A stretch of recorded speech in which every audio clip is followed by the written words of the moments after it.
같이 일어나셔서 서로 문안하면서 인사하면서 주의 사랑으로 축복하기 원합니다. 오늘도 성도님들의 삶 가운데 주의 사랑으로 가득하기 원합니다. 축복하며 찬양하며 나아가겠습니다. 주님의 사랑이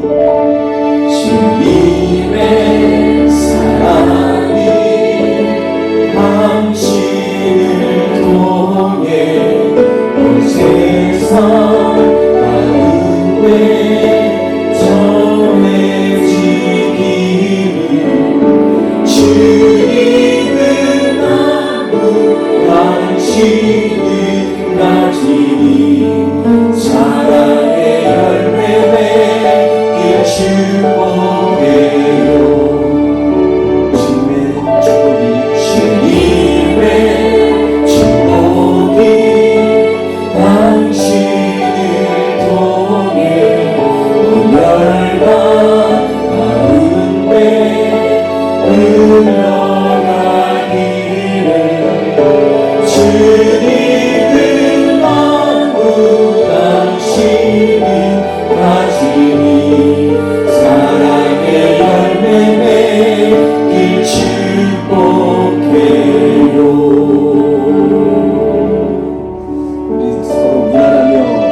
나아가겠습니다.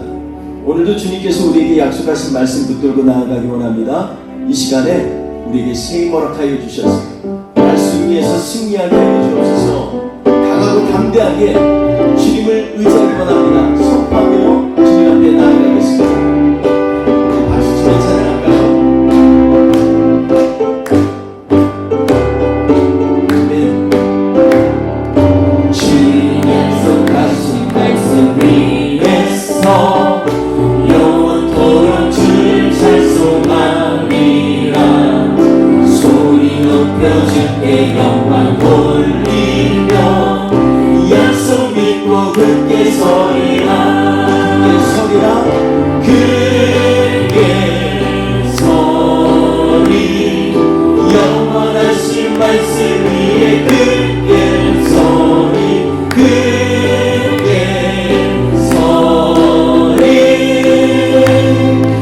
말씀 위에 굳게 서리라. 주님 약속하신 말씀 위에서 세상 영역 내게 원수할 때에 용감하게 힘써 싸우니 약속 믿고 굳게 서리라.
약속하신 말씀 위에서 성령 인도하는 대로 행하며 주님 품에 항상 안식거든. 약속 믿고 굳게 서리라.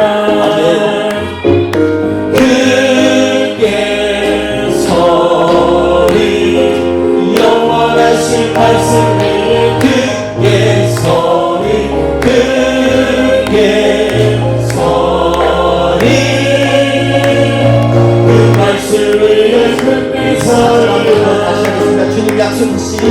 주님 약속하신 말씀 위에서 성령 인도하는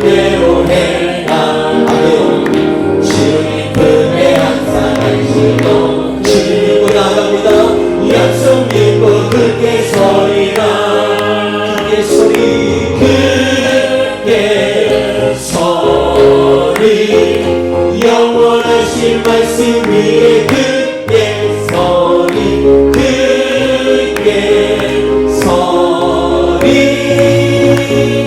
그 말씀 위에 크게 소리라 크게 소리라 크게 소리 영원하신 말씀 위에 크게 소리 크게 소리 그 말씀 위에 크게 소리라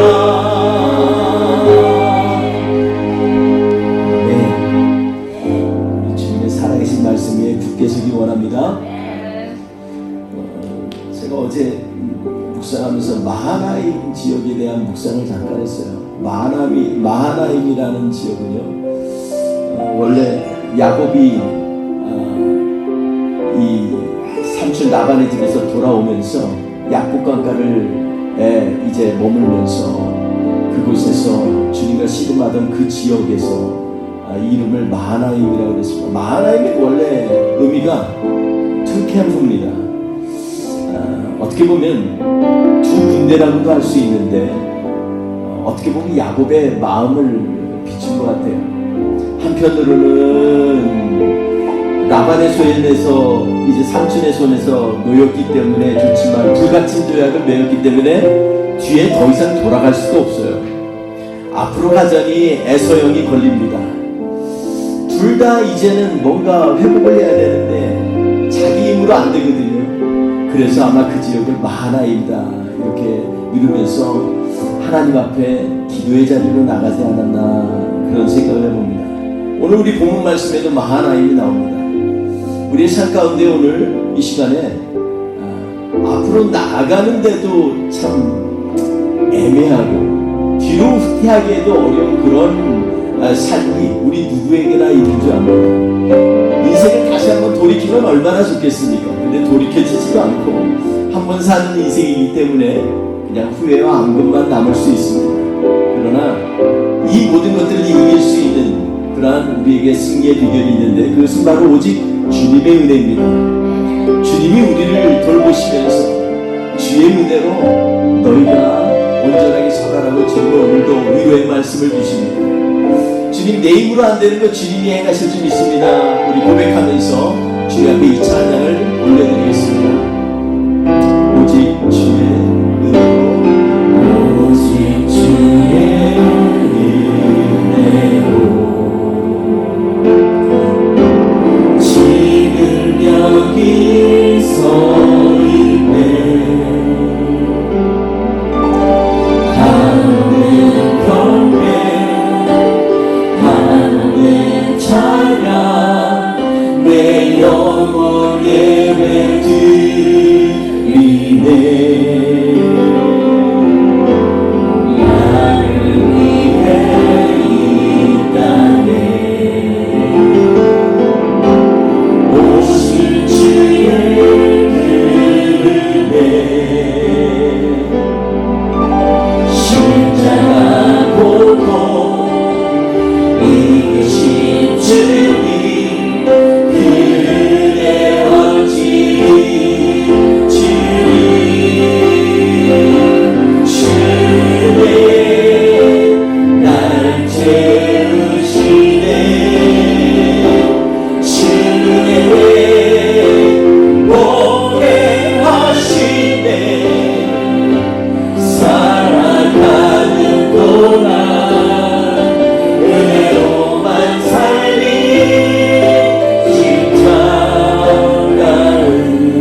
나를 위해 이 땅에 오실 주의 길에 십자가 고통 이기신 주님 그 은혜 어찌 주님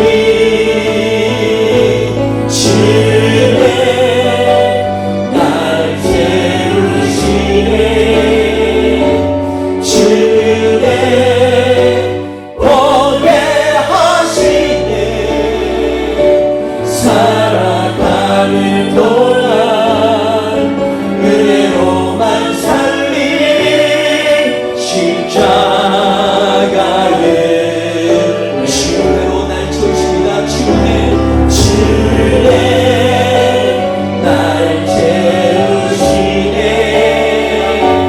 주네 보게 하시네 살아가는 동안 은혜로만 살린 십자가를 우리 한 번 더 청합니다. 주네 날 살리시네 날 채우시네 주네 보게 하시네 살아가는 동안 은혜로만 살린 십자가를 은혜로 살아가는 동안 은혜로만 살린 십자가를 은혜로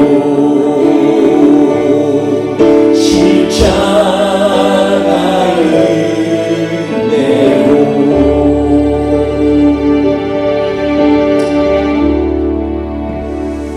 오늘 이 시간에 우리의 마음을 좀 활짝 열고 주님께서 이 시간 우리의 이름을 불러주시는 그러한 예배 현장에 나옴을 하나님 앞에 믿음으로 고백하면 좋겠습니다. 오늘 이 시간에 우리 주님은 우리 한 사람 한 사람을 향해서 이름을 부르면서 나와 함께 교제의 자리에 와서 참고 왔다. 이 시간에 우리의 기도와 찬양을 내가 받고 나는 너에게 은혜를 주겠다. 주님 말씀하십니다. 우리 같이 찬양합니다. 내 이름을 불러주시는 주님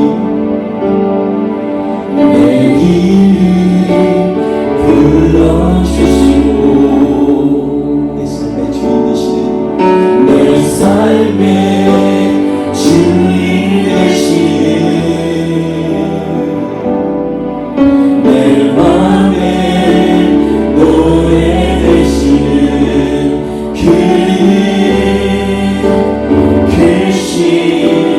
나의 예수님 내 안에 모든 영광은 내 안에 모든 영광은 기도로 나아갑니다. 진실한 기도 되리라 답답한 현실 속에서 주만 온전히 바라봅니다. 삶의 무게가 내 맘을 물고 거기에 없는 시간을 지날 때 예수만을 지하는 삶 되길 원하네. 주를 뜨는 주님의 시선을 원합니다. 주님 시선을 거두지 않은 삶 주의 은혜로 담당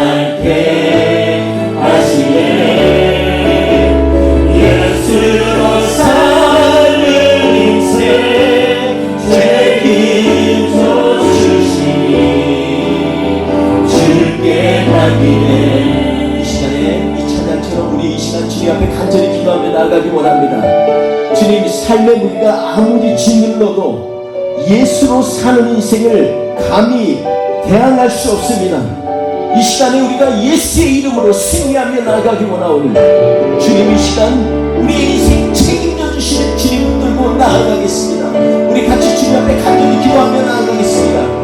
할렐루야. 하나님 아버지 감사합니다. 이 시간에 하나님 아버지 우리의 삶의 무리에 하나님 아버지 짓눌리는 것 같을지라도 그 가운데 역사하신 하나님을 붙들고 나아갑니다.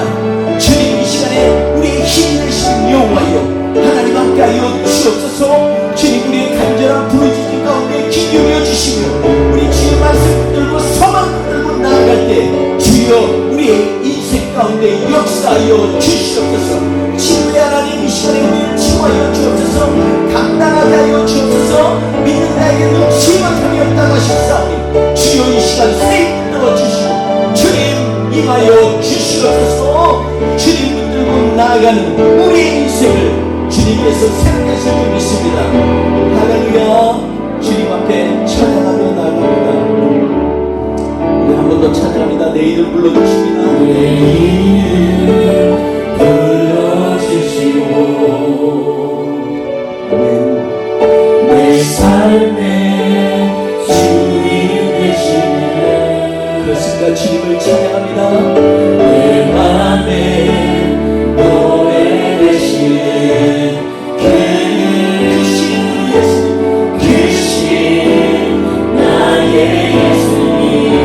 삶의 무게가 내 맘을 누르고 삶의 무게가 내 맘을 누르고 버팀없는 시간을 지날 때 예수만을 지하는 상대이길 원하네.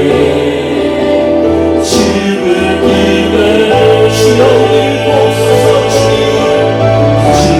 시선을 거두지 말고서 주의 은혜로 감당케 하시네. 예수로 사는 인생 책임져 주시니 주께 맡기네. 삶의 무게가 내 맘을 누르고 삶의 무게가 내 맘을 누르고 버팀없는 시간을 지날 때 예수만 의지하는 삶을 원하네. 주가 보이십니다. 주를 위해 주님 시선 안에 껴없어서 주님 시선을 거두지 않사 주의 은혜로 감당케 하시네. 예수로 사는 인생 책임져 주시니 주께 맡기네. 예수로 사는 인생 책임져 주시니 주께 맡기네.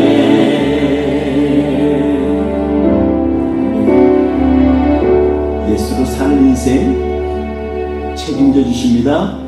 우리 주님께 맡기며 나아가기 원합니다.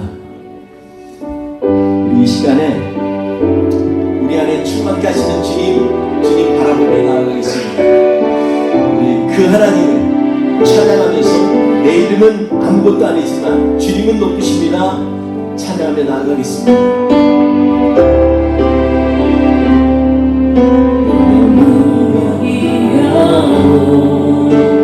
공허하지 않은 곳은 예수 안에 만족합니다. 가난하여도 부족하지 않은 곳은 예수 안에 오직 나는 부요함이라. 고난 중에도 견딜 수 있습니다. 고난 중에도 견뎌낼 수 있는 것은 주에게 있기 때문이라. 실패하여도 일어설 수 있는 것은 예수 안에 오직 나는 승리하리라. 주님, 난 예수로, 난 예수로 충만하네. 난 예수로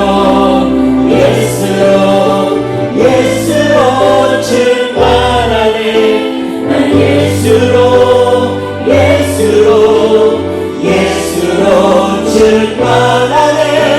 영원한 내 안에 살아계시네. 내 몸이 약해도 주님이 이루십니다.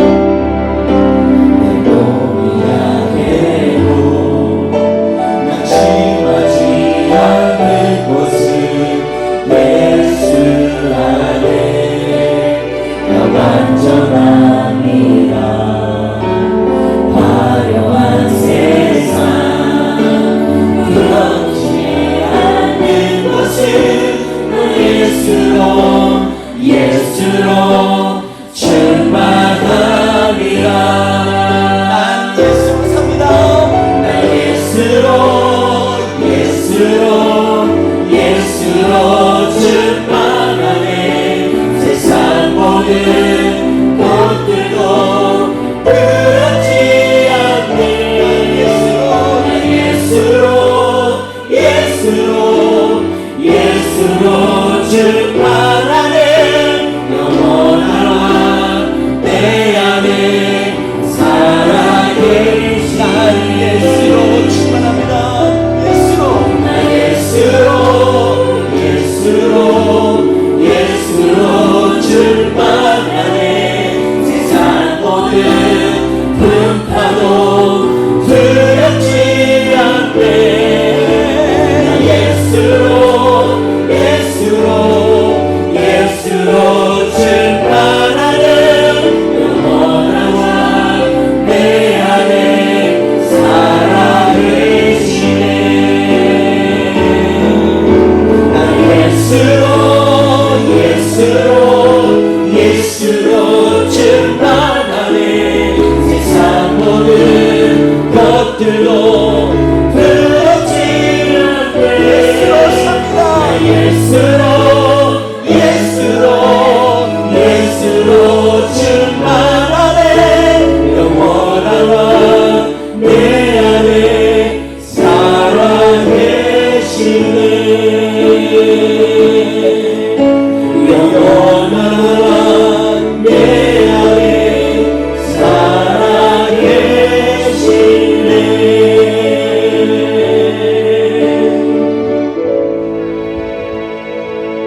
주님, 이 찬양의 고백이 우리의 신앙이 되게 하여 주옵소서. 예수로 사는 인생이 정말로 놀랍고 능력이 있고 세상에 견줄 수 없는 기쁨의 근원인 것을 많은 사람들이 깨달을 수 있도록 우리를 사용하여 주시옵소서. 그러기 위해 오늘 이 시간에 예배 현장에서 주님께 먼저 집중합니다. 주님, 이 예배 순서마다 주님 함께하여 주시고 말씀 가운데 우리로 하여금 다시 한번 주님께로 인도하는 복된 시간 될 수 있도록 주의 성령이여 이 시간 함께하여 주옵소서. 모든 시간을 주님께 의뢰하며 예수님의 이름으로 기도했습니다. 아멘. 우리 사도신경으로 신앙 고백하시겠습니다. 나는 전능하신 아버지 하나님 천지의 창조주를 믿습니다. 나는 그의 유일하신 아들 우리 주 예수 그리스도를 믿습니다. 그는 성령으로 잉태되어 동정녀 마리아에게서 나시고 본디오 빌라도에게 고난을 받아 십자가에 못 박혀 죽으시고 장사된 지 사흘 만에 죽은 자 가운데서 다시 살아나셨으며 하늘에 오르시어 전능하신 아버지 하나님 우편에 앉아 계시다가 거기로부터 살아있는 자와 죽은 자를 심판하러 오십니다. 나는 성령을 믿으며 거룩한 공교회와 성도의 교제와 죄를 용서받는 것과 몸의 부활과 영생을 믿습니다. 아멘. 다 같이 찬송가 9장 하나님 앞에 올려드리겠습니다.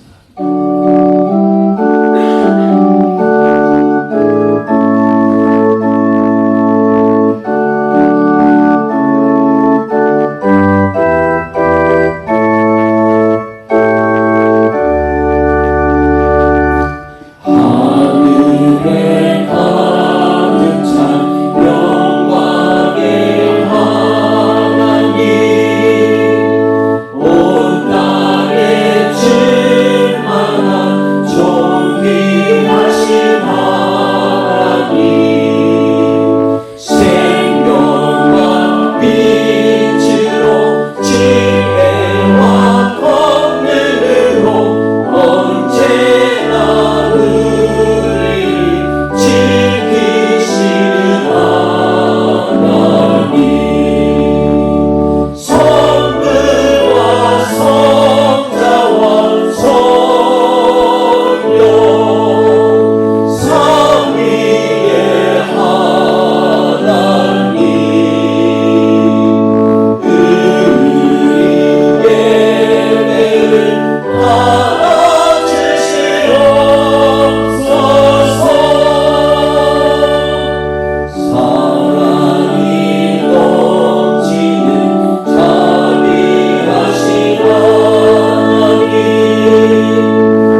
오늘 말씀 우리 사무엘하 2장 1절에 7절 지금 봉독해 주신 것처럼 우리 한 번 더 1절에서 7절 말씀 같이 봉독하도록 하겠습니다. 사무엘하 2장 1절에 7절 말씀입니다. 우리 함께 봉독합니다. 그 후에 다윗이 여호와께 여쭈어아뢰되 내가 유다 한 성읍으로 올라가리이까 여호와께서 이르시되 올라가라. 다윗이 아뢰어 어디로 가리이까 이르시되 헤브론으로 갈지니라.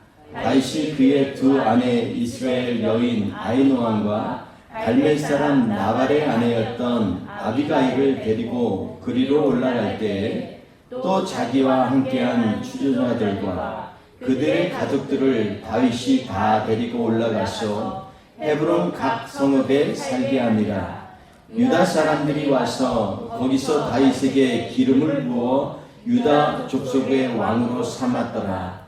어떤 사람이 다윗에게 말하여 이르되 사울을 장사한 사람은 길르한 야베스 사람이리다 하매 다윗이 길르한 야베스 사람들에게 전령을 보내 그들에게 이르되 너희가 너희 주 사울에게 이처럼 은혜를 베풀어 그를 장사하였으니 여호와께서 보응을 받을지어다. 너희가 이 일을 하였으니 이제 여호와께서 은혜와 진리로 너희에게 베푸시기를 원하고 나도 이 선한 일을 너희에게 갚으리니 이제 너희는 손을 강하게 하고 담대히 할지어다. 너희 주 사울이 죽었고 또 유다 족속이 내게 기름을 부어 그들의 왕으로 삼았음이니라 하니라. 아멘. 감사합니다. 계속해서 우리가 사무엘하를 묵상을 하고 있습니다. 우리 지난주에서 계속해서 연이어서 사울이 죽고 나서의 급박한 전개에 대해서 계속 말씀을 나누고 있습니다. 저는 이 말씀 생각하면서 특별히 오늘 말씀이 저한테 하는 말씀 같아서 굉장히 마음에 와닿았습니다. 다윗이 그냥 어디로 올라가리까? What shall I go? 꼭 저와 저희 교회한테 하는 얘기 같아서 마음에 굉장히 와닿습니다. 도대체 우리 어디로 갈까요? 이러한 물음이 오늘 우리에게 있어서 또 의미 있게 다가온다고 저는 생각을 합니다. 오늘 말씀 연이어서 우리가 말씀을 나누면서 주제를 더뎌도 바른 응답을 받을 수 있는 비결에 대해서 말씀을 함께 나누고자 합니다. 응답을 받는데 때때로 이것이 어떤 사람이 빠르게 올 때도 있고 또 더디게 올 때도 있습니다. 하다못해 믿음의 용사였던 다니엘조차도 기도해서 하나님의 응답의 메시지가 중간에서 악한 영들과 전투하고 20여 일이나 이렇게 지체되는 것을 보면 우리의 인생 가운데에도 기도할 때 응답이 더디게 올 때도 있다라는 것입니다. 그러나 더디게 온다고 해서 그것이 안 오는 것이 아니라는 것을 성경은 계속해서 말씀하고 있습니다. 왜냐하면 하나님은 오늘도 역사하신 하나님이시기 때문에 그렇습니다. 그 하나님은 오늘 같이 묵상하면서 우리 함께 하나님의 말씀을 나눴으면 좋겠습니다. 오늘 본문 2장 1절의 시작이 그 후에 이렇게 시작을 합니다. 1장에 우리가 다 아는 것처럼 1장 상황에서 이제 사울과 또 그의 아들들이 다 죽었습니다. 다윗에게 있어서 그것이 너무나 가슴이 아팠기 때문에 그것을 슬픈 애가로 지어서 활의 노래다 이렇게 이름을 짓고 그리고 사울 왕과 그리고 자기의 친형 같았던 요나단을 이렇게 기리는 그러한 노래를 지었습니다. 그리고 이 노래를 계속해서 유다 여인들에게 부르라고 말을 하고 있는 것을 보게 됩니다. 그만큼 다윗에게 있어서는 너무나 쓰리고 아픈 경험이었습니다. 물론 사울이 계속 자기를 죽이려고 했고 코너로 몰기도 했지만 그러나 다윗에게 있어서는 우리가 계속 묵상했던 것처럼 기름 부음 받은 하나님의 종에 대해서 그런 굉장한 마음을 갖고 있습니다. 여러분 성경에서 계속해서 구약에 보면은요 왕을 세우면서 셀레모니를 갖는 게 아니라 기름 부음에 대해서 얘기합니다. 목사도 안수를 받으면 오데인 된다고 합니다. 오데네이션 이렇게 얘기합니다. 안수 받는다. 그런데 성경에서는 왕을 세우면서 어데인 됐다고 하지 아니하고 어노인팅 됐다 이렇게 얘기합니다. 하나님이 택하신 하나님이 리더라는 것입니다. 하나님이 그냥 역사를 그냥 대충 흘러보내게 하는 그러한 하나님이 아니라는 것입니다. 하나님께서 교회를 세우실 때 그냥 교회를 그냥 나를 믿는 한 공동체 중에 하나다 이게 아니라 한 교회마다 한 성도마다 예수 그리스도의 핏값으로 우리를 사셨다라는 것입니다. 그래서 마지막에 주님 죽으시면서 내가 다 이뤘다 이 말은 뭐냐면 원래 원어는 다 갚았다라는 것입니다. 다 지불했다는 겁니다. I pay up. 여러분 우리 미국 생활이 참 어떻게 보면 어떤 사람은 좀 지나치게 얘기하는데 거지 같은 생활이다 이렇게 얘기를 합니다. 왜냐하면은 집을 사도 자기 집이 아니에요. 30년 몰게이지하고 그거 다 자기 거라고 이름만 있지 다 그거 은행 겁니다. 그거 기껏 갖다 보면 인생 그냥 끝나는 거예요. 그러니까 다들 하는 말 정말 미국 사람들은 인생 거지 같다 이런 얘기를 하는 사람도 있습니다. 그런데 우리 주님은요 우리의 생명을 사셔서 영원한 생명을 주시기 위해서 본인이 십자가에 흘려서 다 피 흘리시고 몸 버려서 다 이루었다는 것입니다. 그 하나님께서 오늘 우리를 향해서 말씀하고 계시는 이 장면을 보면서 우리에게 하나님이 주시는 응답을 잠깐의 것으로 보지 말고 영원한 길이로 우리가 우리의 시각을 바꿔서 바라볼 때 놀라운 하나님의 은혜가 우리의 삶 가운데 임하는 것을 기대하고 또 그것을 응답받을 줄 믿습니다. 오늘 말씀 가운데 다윗이 그 후에 이렇게 아픈 상처에 있는데 거기서 그냥 있으면 그냥 아파하고 있으면 좋겠는데 그렇지가 않은 거예요. 상황을 보니 지금 이스라엘에 이제 목자가 없습니다. 사울이 죽었어요. 사무엘은 영적인 아버지였지만 사무엘이 사울과 다윗 둘에게 왕으로서 기름 부었어요. 기름 부었다는 건 뭐예요? 하나님이 함께 하신다는 것입니다. 그런데 한 나라의 왕이 둘이가 있을 수 있겠습니까? 그런데 이것은 우리가 얘기할 게 못 돼요. 하나님의 주권이기 때문에 하나님이 둘을 세우시고 이상 하나는 빨리 이제는 하나님이 정리하려고 그러고 다른 왕은 세우시려고 하는 그 공정 상태에 지금 있는 겁니다. 그런데 그때 한 기름 부음 받은 사람이 죽었습니다. 여기에서 이제 이스라엘은 누가 잡아주지 않으면 공황이 옵니다. 사실 좀 다른 사람들도 알아주고 다윗이 기름 부었지 않았냐, 사울 왕이 죽었으니 이제 다윗이 왕이 돼야 되지 않냐, 많은 사람들이 얘기할 수 있잖아요. 그런데 오늘 본문에 보면 희한하게 그런 얘기들이 없어요. 다윗도 속으로 답답할 겁니다. 자기가 이스라엘 앞에서 왕래하면서 놀라운 승전보를 갖고 오고 많은 여인들이 칭송하면서 다윗이 어떻게 보면 사울보다 더 중요한 인물로 부각되어졌던 그러한 세월들을 사람들은 다 잊은 건가? 내가 우리 이스라엘 위해서 행했던 것들 다 잊었나? 다윗은 어떻게 보면 참 당황하기도 하고 씁쓸하기도 한 그러한 인생의 현장에 지금 있을 수 있습니다. 그런데 그 가운데에서 이제 하나님 앞에 묻는 거예요. 내가 어떻게 하면 좋겠습니까? 아무래도 이 시글락상에 있어서는 이 일이 해결이 안 되는 겁니다.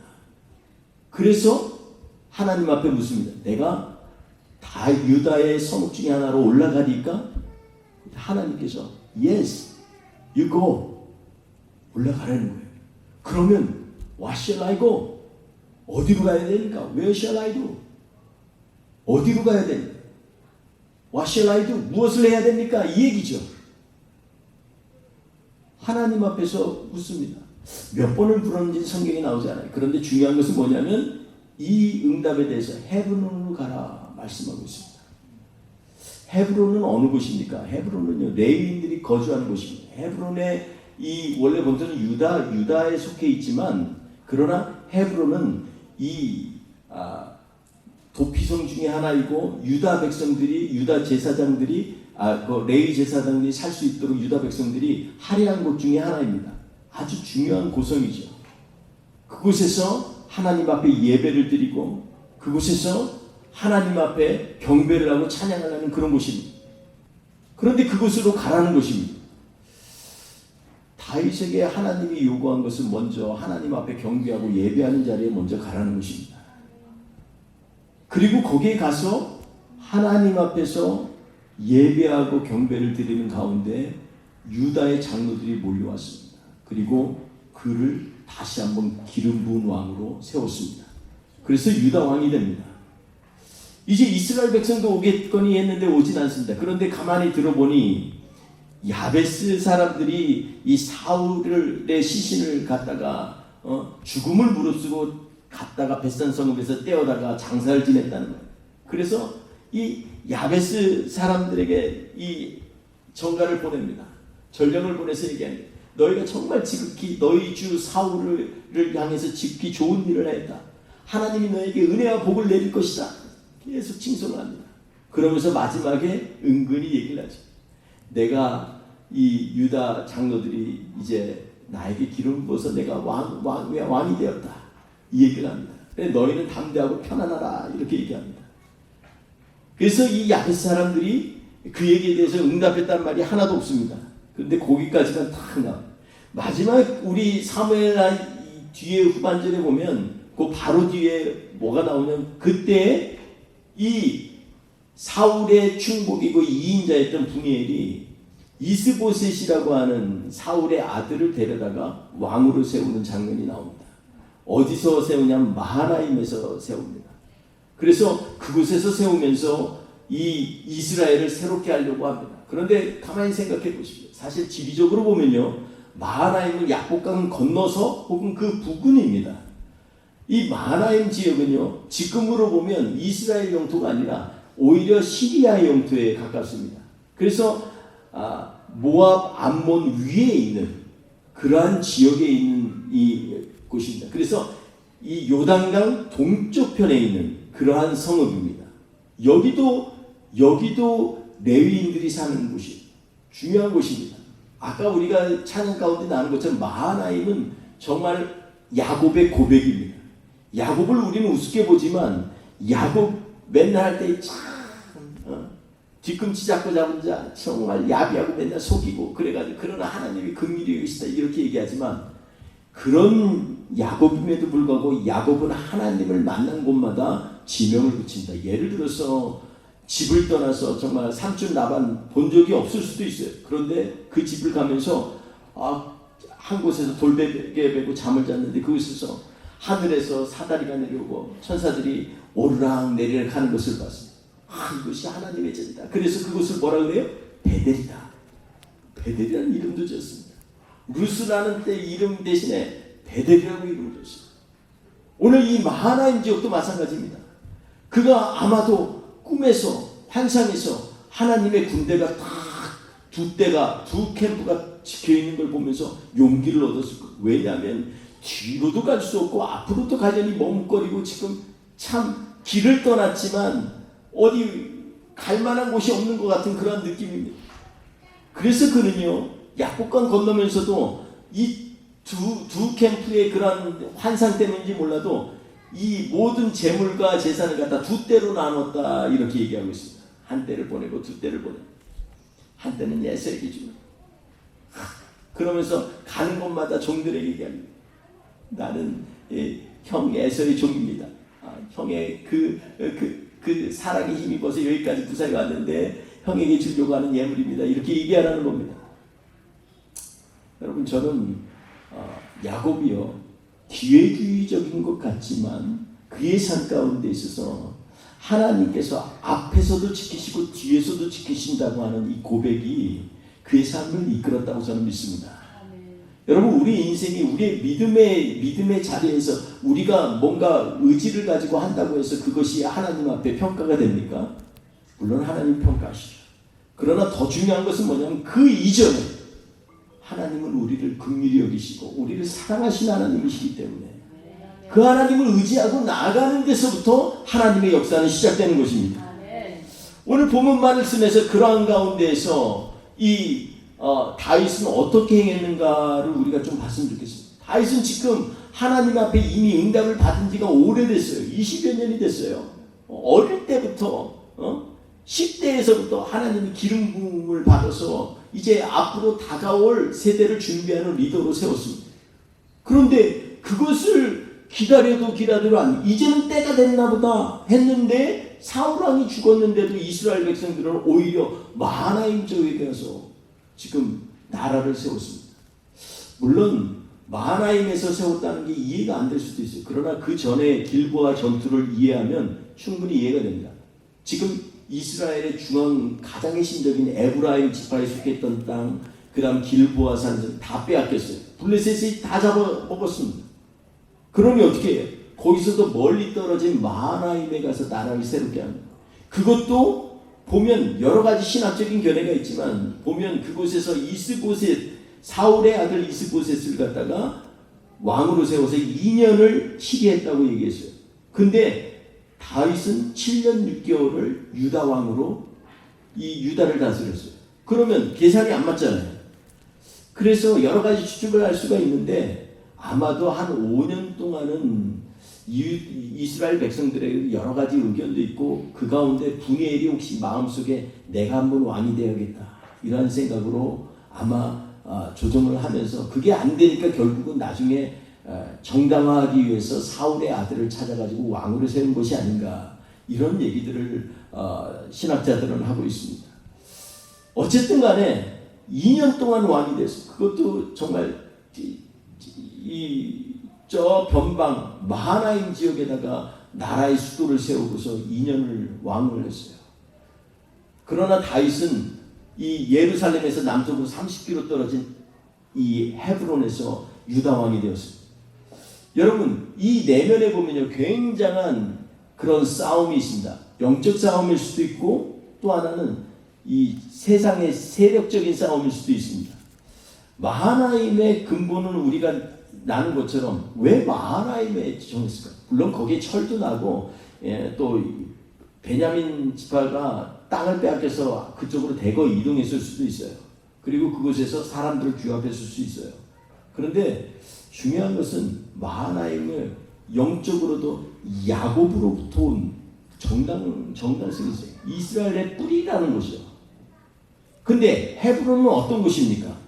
아브라함이 갈대아우를 떠나서 약속의 땅으로 가나안 땅으로 와서 처음에 진치고 나중에 막델라굴에서 장사 지낸 곳도 헤브론 근처입니다.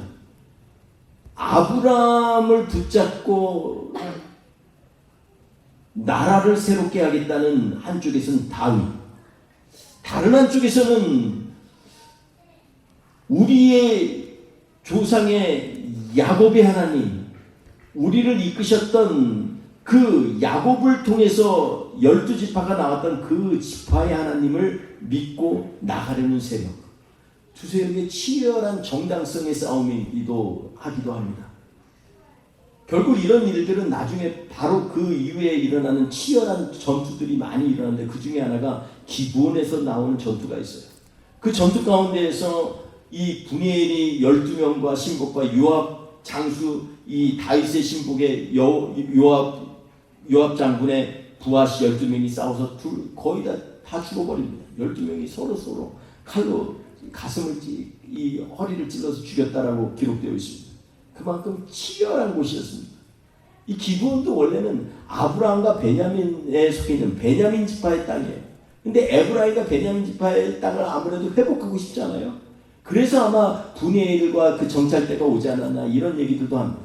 여하튼 간에 지금 이러한 모든 상황에 있어서 계속 자기들이 정당하다라는 그러한 치열한 싸움을 하고 있습니다. 하나님은 다윗을 택했지만 상황 가운데서 보면 이쪽도 설득력이 있고 저쪽도 설득력이 있어요. 그런데요, 한편으로는 싸우는 방법까지도 다 뭔가 자기들의 것들을 내세우려고 합니다. 왜 하필이면 12명씩 붙습니까? 10명이 붙어도 되고 5명이 붙어도 되고 뭐 골리앗과 다윗처럼 1대1로 맞짱 떠도 되는데 왜 12명입니까? 아마 12지파를 생각하지 않았나 이런 생각을 합니다. 누가 이 정통성의 뿌리냐 이걸 가지고서 싸움에서까지도 치열하게 싸우는 그러한 장면이 아닌가 하는 생각이 듭니다. 여러분 저는 이런 관점에서 보면 지금 여러 가지 사건이 같이 혼재해 있어서 있는 장면들이 사무엘하 2장이지만 그러나 이 모든 것들이 뭐를 예시하고 있냐면 다윗이 언제 왕이 되느냐에 따른 스토리로 흘러가고 있습니다. 다윗이 하나님이 응답을 받는데 그게 언제냐는 겁니다. 우리 인생에 있어서 마찬가지입니다. 우리 인생에 있어서 언제가 우리가 하나님의 응답을 받습니다. 우리가 주님 앞에 간절히 기도하는 기도의 제목들이 있습니다. 그러한 제목들의 응답은 언제 받습니까? 또 받게 된다면 그것은 어떠한 사인들이 있을까요? 저는 오늘 말씀 스토리를 통해서 세 가지만 간략하게 같이 나눴으면 좋겠습니다. 하나님의 응답에 여러 가지 이 얘기들이 있지만 결국 응답의 사인들은 크게 세 가지로 볼 수가 있겠습니다. 하나님의 응답은 첫째로 기름 부으심의 명분이 아니라 능력을 추구하는 사람에게 온다라는 것입니다. 여러분, 기름 부음 받은 것에 대해서 그것이 명분이 아니라 기름 부음, 나는 기름 부음 받았어. 이게 다윗에게 있어서는 중요한 게 아니라 실제로 보면요, 기름 부음을 누리고 사는 삶을 다윗은 살았다라는 것입니다. 여러분, 인생 살면서 나는 목사니까, 나는 목사로 안수받았으니까가 중요한 게 아니라 목사로서 하나님이 주신 그러한 사명을 감당할 수 있도록 주님의 능력이 흘러넘치도록 기대하고 사모하고 나아갈 때 진짜 목사가 되는 거 아니겠습니까? 아멘. 우리 교회도 마찬가지입니다. 하나님이 세우셨다라고 우리는 명분을 얘기하지만 그 안에서 하나님이 일하시는 것에 대해서 얼마나 기대하고 그 하나님의 역사가 우리의 교회 안에서 얼마나 흘러넘치고 있습니까? 그러니까 기름 부으심의 명분이 아니라 능력을 갈망할 때 하나님께서 일을 이루신다는 것입니다. 아멘. 여러분, 성령의 세밀한 음성을 듣는 것은요, 그것은 하나님이 나를 인치셨다라는 그러한 사건에 중요한 것이 아니라 인치신 다음에 나의 삶 가운데서 얼마나 하나님을 기대하고 있는가가 우리의 능력을 좌우하게 됩니다. 하나님 앞에서 내가 자격이 주어진다고 말씀을 전한다고 해서 그래서 그 말씀이 다 감동이 됩니까? 아니에요. 하나님 앞에서 일주일에 한번 하나님 앞에 정성을 들여서 예배를 드리는데 예배의 자리에 있다고 하나님께서 기뻐하시는 게 아니라 예배의 현장에서 하나님을 만날 때 주님이 기뻐하시는 것입니다. 그러니 우리 안에 능력이 있어야 됩니다. 고린도전서 4장 20절에 보면 하나님의 나라는 말에 있지 아니하고 오직 능력이 있음이라 이렇게 말씀하고 있습니다.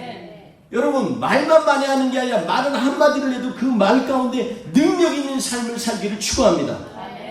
우리 공동체, 믿음의 공동체는 바로 이러한 삶의 다양성이 있지만 그러나 하나님의 능력이 역사하시는 그러한 믿음의 자리로 우리를 부르신 것을 믿고 확증하면서 그 능력 의지하고 나아가는 사람들의 그러한 모임이 되어야 될 줄 압니다.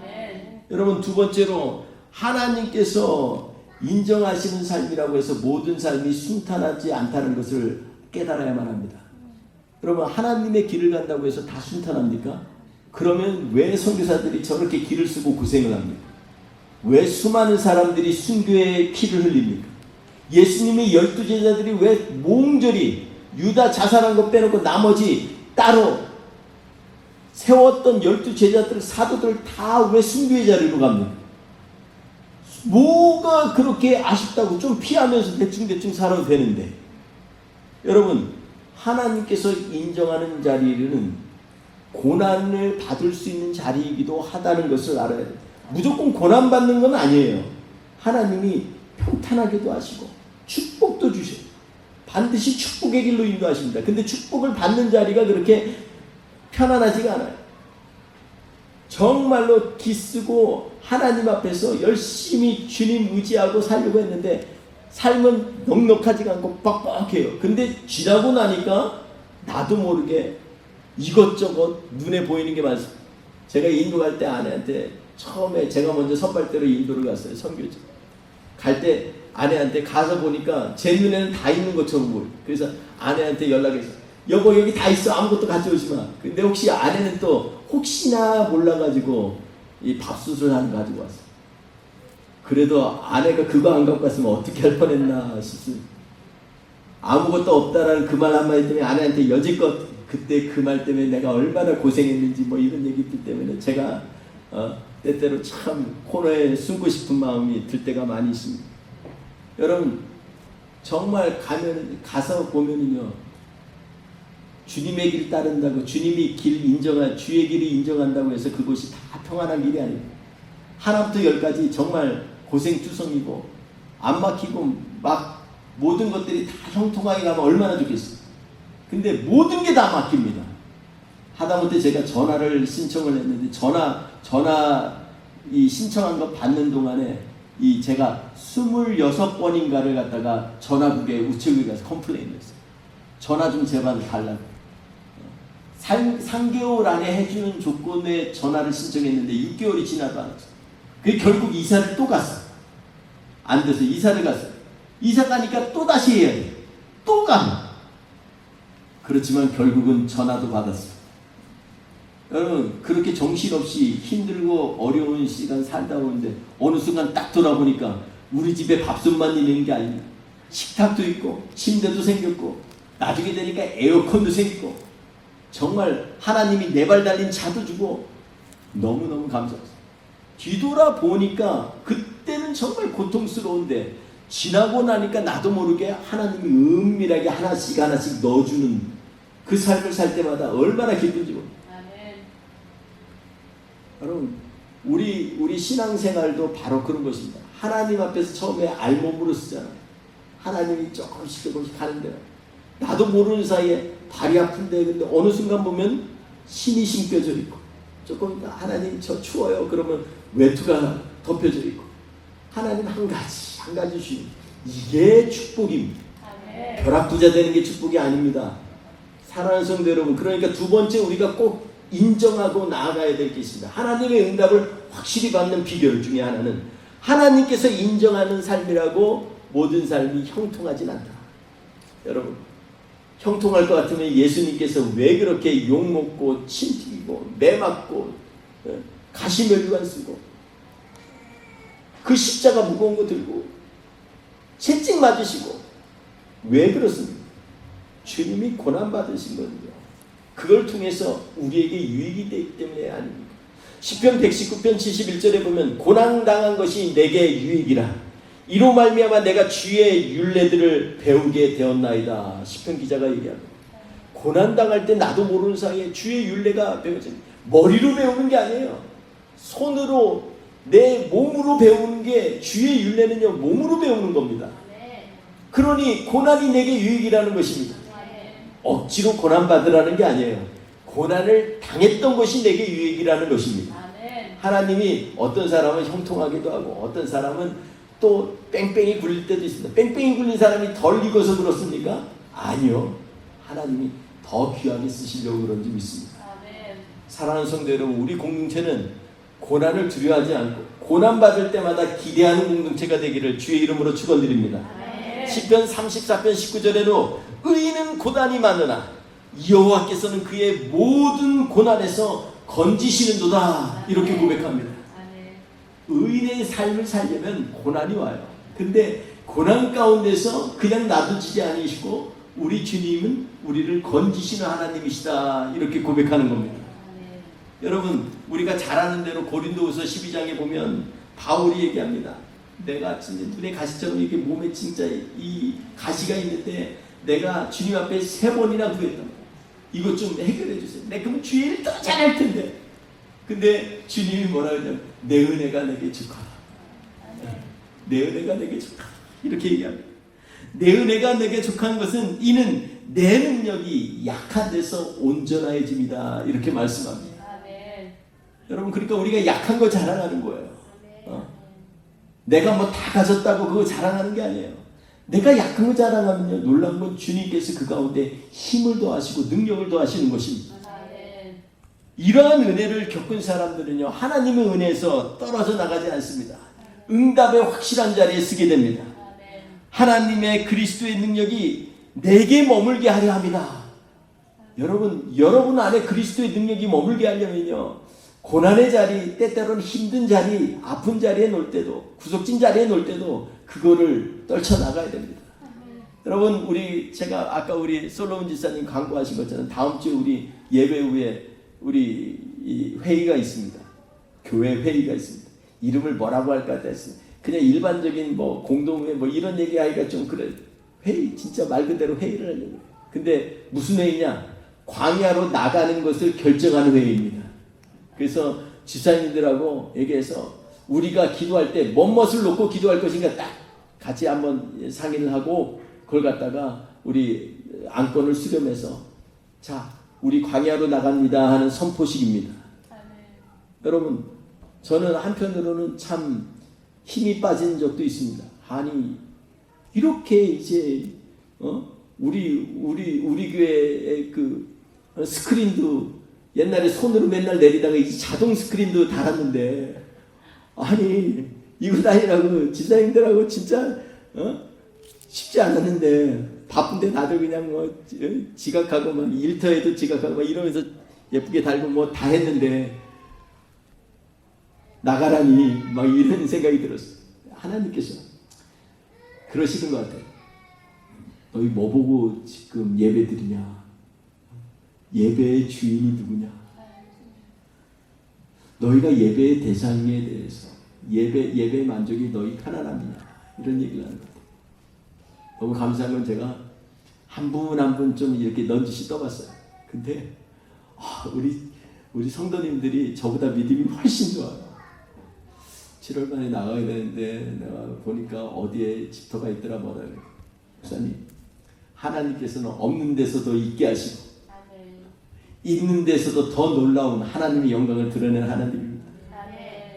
우리 지사님들 또 성도님들 마음이요, 너무 좋아요. 막 그러니까 본인들이 그냥 어떤 한 집사님 집에 갔더니 뒤에 깨끗하게 집들을 청소해놨어요. 왜 그러냐 했더니 우리 갈 데 없으면 거기서 텐트 치고 예배 드리려고 하는 것 같은 느낌이 은근히 그 얘기 하시는 분도 있고, 또 어떤 분은 아직 준비가 안 됐는데 어떻게든 집을 사서 지하 있는 데로 가겠다고.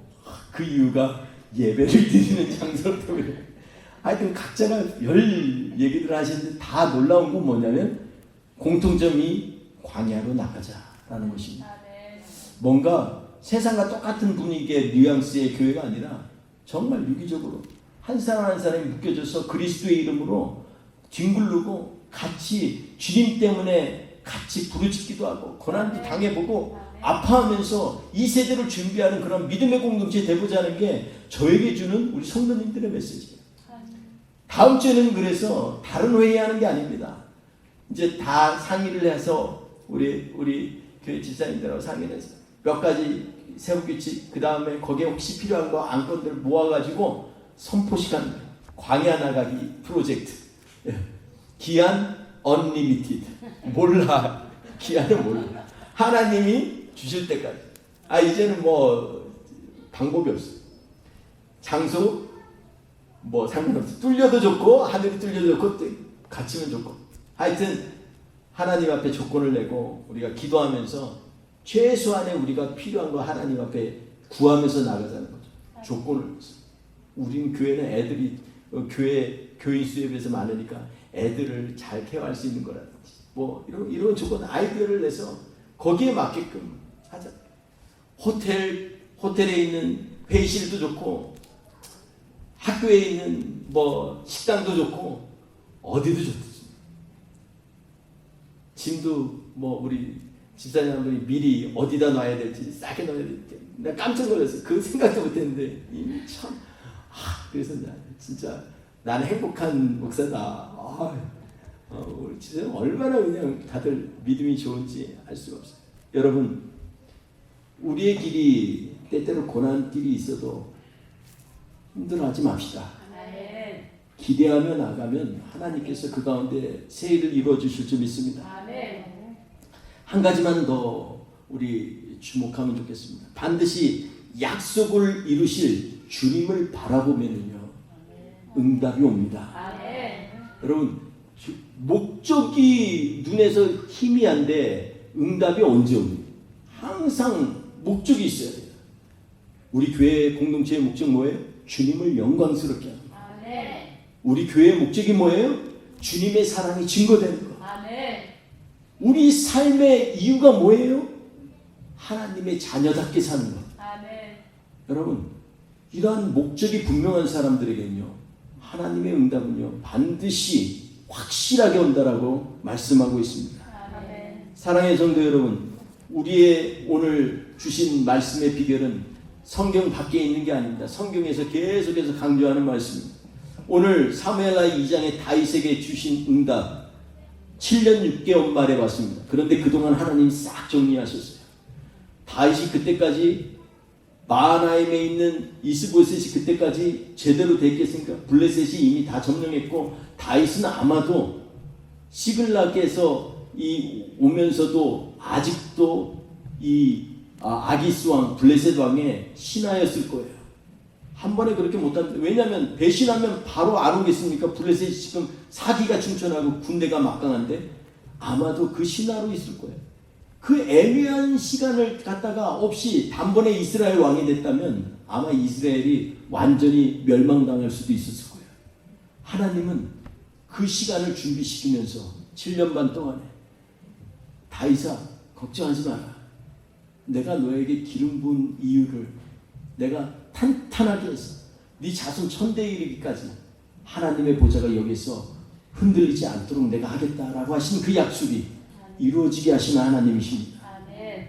여러분, 우리 각자의 인생 가운데 오늘도 주어진 삶의 자리에서 얼마나 많은 마하나임의 자리에 있습니까? 얼마나 많은 우리가 갖고 있는 넘어질 수밖에 없는 쓴뿌리들이 많이 있습니까?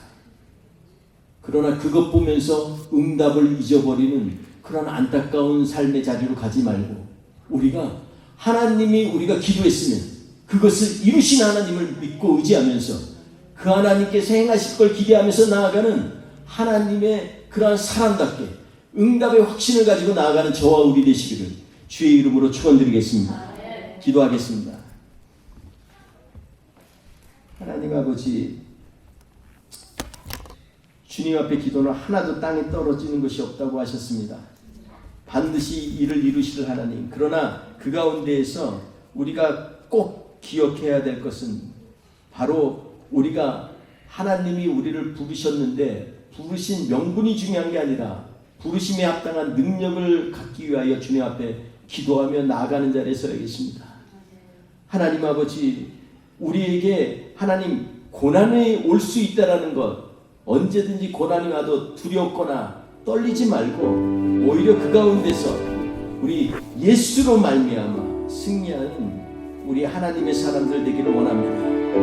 하나님 아버지, 예수께 목적을 두고 승리하며 나아가는 그러한 주님의 종들 되게 하옵소서. 이번 한 주도 우리의 응답을 이루실 하나님을 기대하며 승리하는 우리 믿음의 공동체 뿌리 품교회가 될 수 있도록 주여 역사하여 주옵소서.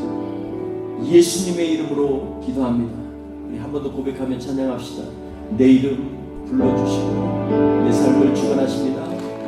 내 이름 불러주시고 내 삶의 주인 되십니다. 내 삶의 주인 되시는 나의 노래이시다. 내 맘의 노래 되시는 크신 나의 예수님. 삶의 무게가 나를 짓눌러도 삶의 무게가 내 맘을 밀고 주님, 저희는 힘이 없습니다. 주님, 아멘. 주님, 예수만 의지하는 삶 되길 원하네.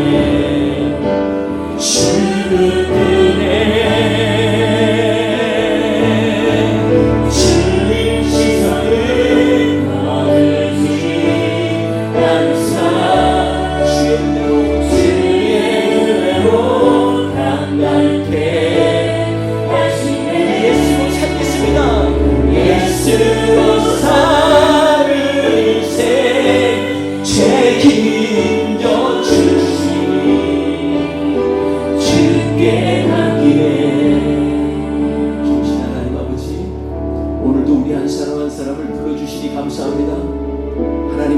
세상적으로 보면 우리가 연약한 교회이고 세상적으로 보면 앞뒤 꽉 막혀서 마하나임에 있는 것 같지.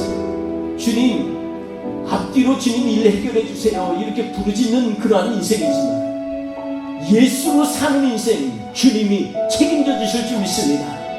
그 하나님 믿고 의지하며 이번 주도 주의 이름 선포하며 나아가오니 주여 역사하여 주시옵소서.